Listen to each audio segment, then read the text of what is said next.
pretty much as long as DVD players have been a thing in my life, pretty much as soon as they existed, one of the labels that meant more to me than anything else was the Tartan Asia Extreme label. It was quite a formative thing in my sort of cinematic education. Up till then, I was VHS, I was all ex-rentals, I was all old zombie movies, all that kind of thing. When Tartan Asia first came out, I think some of their first releases were like Ring and Audition, and that sort of opened my eyes to all these new types of cinema. I spoke to a lot of people, like back when I did the podcast, I found a lot of people, Tartan Asia Extreme was their first sort of bit where they started having a load of weird cinema that they had access to, that they could get hold of, that they could collect. I collect Tartan Asia Extreme DVDs. There's a few of my originals there. I sold a lot of DVDs over the years, which was a terrible decision, but I've still got a few of my originals. My original Audition, gotta have that one in the collection. Dark Water, which was probably my favourite of the capital J horror films. Visitor Q, which I didn't think it'd ever be getting a re-release, but here it is. There's a new one coming out. I recently picked up the Arrow 4K of Audition. I gotta have that, but I still keep coming back to my DVD copy of it. Something about those pixelated subtitles and that exact texture just works for that movie, and it works for a lot of these movies. There's a lot of them, films like Tale of Two Sisters and Ringu, that I've got multiple copies of, that I bought the Blu-rays when they came out, and that I've got when UHDs came out. But I still feel to come back to those DVDs. There's something about that frame rate, the pixelated subtitles, and the fact that this is what they were being watched on while they were being made. See, like a lot of these were coming off the back of V Cinema and stuff and stuff wasn't being made with the intention of being watched in high definition, and some of these films weren't even made with the intention of having cinematic releases. There's other places you can go for the sort of history of the kind of stuff that Tartan Asia was releasing, but with Audition finally getting a UHD, and with Visitor Q, of all films, finally being made available again, I've been having a look through my collection. I've been looking at a few that I think are prime for snapping up. Like I say, Arrow have been doing bits for a long time, but Third Window have been having some great releases too, and they've been coming up with some kind of more obscure releases as well. They recently brought Door back, which was pretty much gone for ages. 88 Films have been doing some interesting stuff. We've got things like Pinocchio 964 dropping on there, and Helter Skelter. All these things find a new audience. There's a few films in my collection that I'd really like to be able to find an audience. So these are 5 Tartan Asia Extreme deep cuts that I think need to be brought back.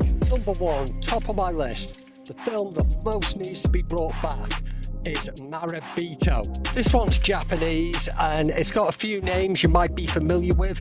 It's directed by Takahashi Shimizu, who did the Ju-On series, the Grudge films, all them. He actually did the American remakes as well, which is why they're some of the better ones from that arc. He's recently had his Sana films put out. They're more recent versions of sort of going back to his old style, because he was off doing that Haunted Village thing.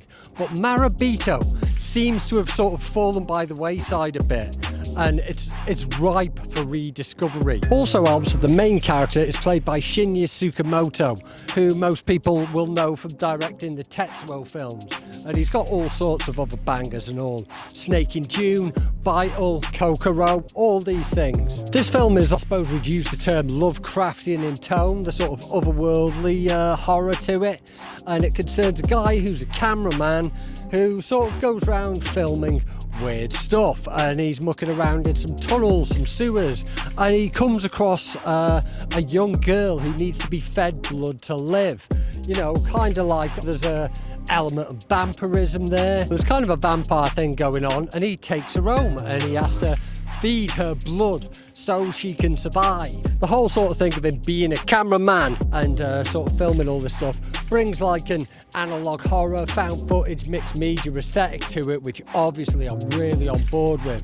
But the actual story itself, it kind of puts me in mind of Mermaid in a Manhole, which is the only one of the guinea pig films that I really resonate with. That's the only one that I really enjoy watching. Marabito is a fantastic film, and I'm sure the only reason it hasn't got a major cult following is because most people just haven't seen it. And you can still get second-hand copies of the old Tartan Asia Extreme DVD, but trust me, a new release of this would go right off. Number 2 would be Whispering Corridors, although to kind of cheat a bit, I'd say the Whispering Corridors series. These are South Korean ghost stories that are all sort of set in a school, a private school, and you've got the whole sort of private school politics and interactions between the sort of social hierarchies in them. It's sort of a running theme within these films. Whispering Corridors pretty much sets the template, and there's the other ones in the series. I haven't seen the second one. I've got the third one, Memento Mori. I haven't seen the fourth one. I believe I've got the fifth one, Blood Pledge, but that's not on Tartan Asia, that's on another label. But they're all pretty good, and the fact that you've got this 8 thematically linked sort of series, you can watch any of them and dive in. They make a great anthology, but the fact they are a series means that it'd just be sort of very, very easy to sort of package them all up as like one box set so people can get into them. There's a lot of stuff that speaks to people today, and obviously, you know, we're all on the liminals these days. Corridors.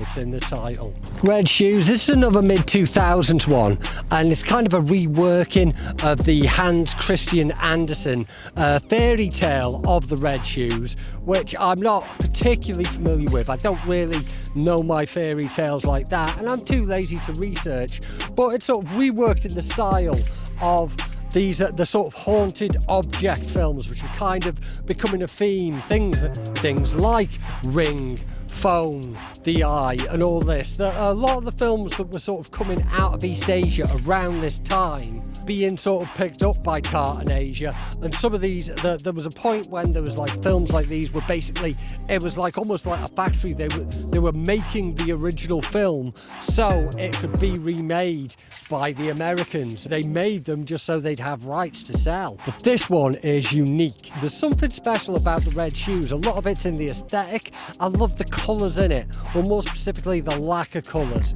It's like almost entirely black and white, monochrome for most of it, apart from occasionally like pink for the shoes. There's really more than 3 colours in a shot. It's got this incredible aesthetic that just works particularly well.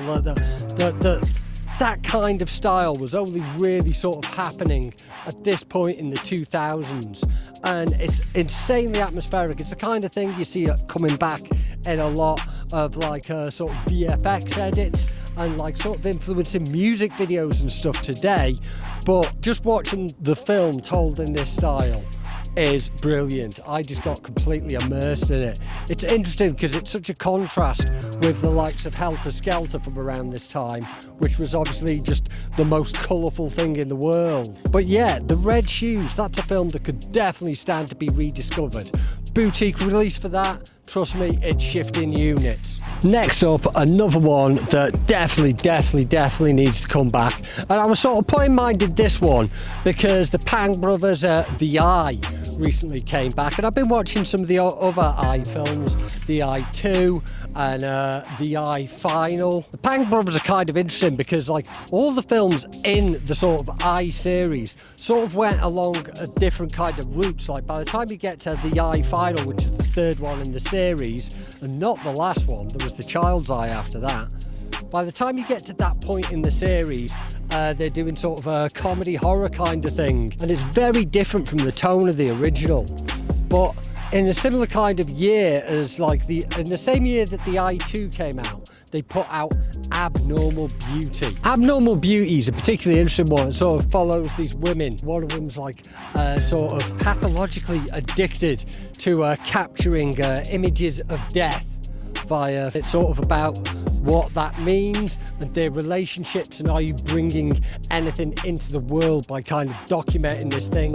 And there's also these kind of like sapphic overtones in the relationship between them, which is quite interesting for people who made films like The Eye to be introducing this sort of thing. And it's the kind of thing that we haven't seen for quite a while.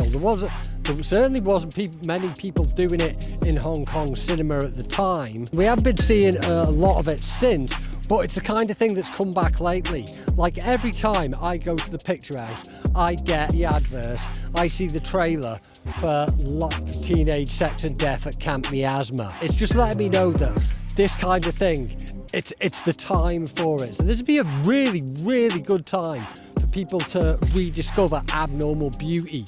There's a lot of people I'd recommend it to. I might not necessarily be the target audience for this, but watch a sort of creepy, sort of 2000s gothic, Hong Kong, sapphic tragedy, love story, I don't know what you'd call it. Like, I know there's people who need to see that. And finally, and this should be the most obvious one, which is Dumplings from Fruit Chan. Now, obviously we've had 3 and 3 Extremes, great release by the way, put out by Arrow. And they got the trailer for Dumplings, the full length version, because originally Dumplings started out as that short story, which was one of the sections from 3 Extremes, and it was later sort of brought out to a full film, and we need the full film. Sorry, we don't. I love the short version.